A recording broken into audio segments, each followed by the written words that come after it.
And this is the Congressman of the 1st Congressional District, Mr. Rob Wittman. Sorry.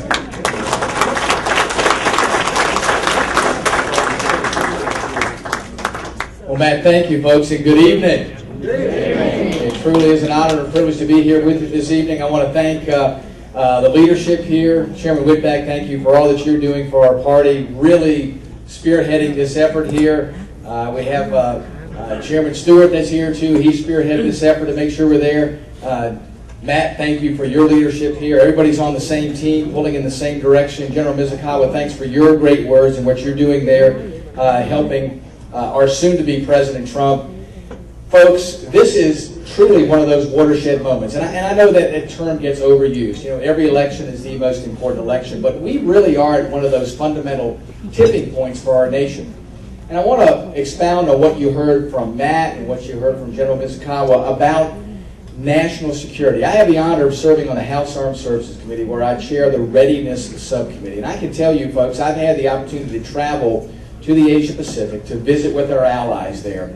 And every single country there is deeply concerned about what the U.S. is not doing to provide stability in that area and to be a reliable partner in that area of the world. They do not like the current track. That includes what Secretary Clinton did when she was Secretary of State. So make no mistake about it, Hillary Clinton being president is not a good place for the Asia Pacific. It's not a good place for the Asian-American community. I believe in my heart of hearts, with all the things we've seen that Hillary Clinton has done, that she is unfit to be the President of the United States, period.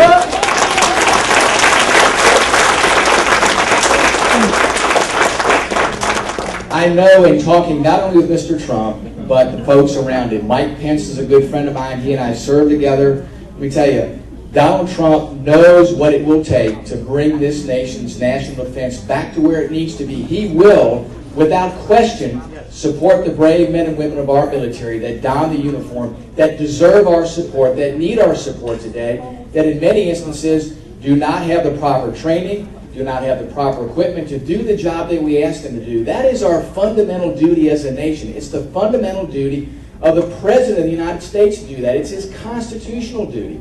And when the current president says that he's going to veto the bill coming out of the Congress that funds our military, that provides them raises, you know, that to me is counter to any measure that we have about what has to happen.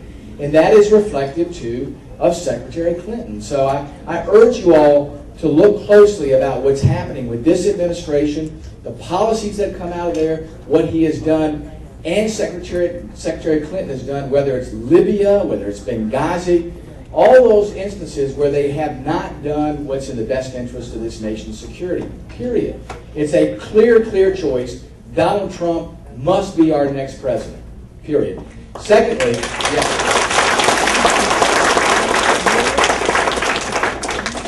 is Donald Trump knows the value of hard work. Look at what he has done in building his companies. Look at what he's done in raising his children and what they have done as businessmen and women and how hard they work.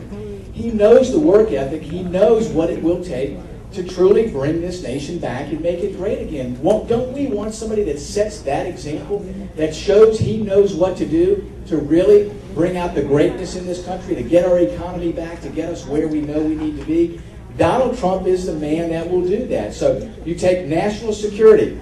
I believe he will bring our military back around. Look at our economy.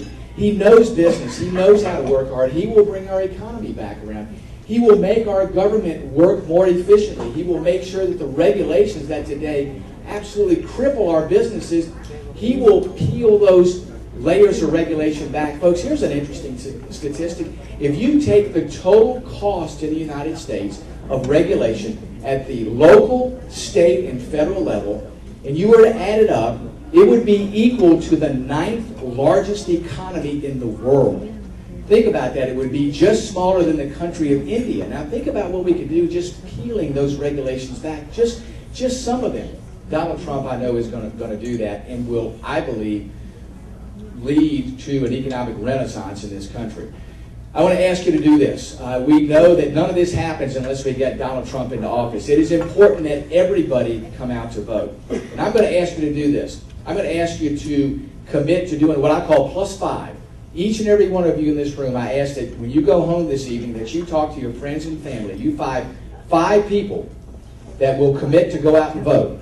And when I talk about commit, when they tell you yes, you got to do more. You got to make sure that you call those people, you remind them when to go to the polls, you call them on election day, you say, have you been to vote yet? And make sure that you don't hang up the phone until they go and vote.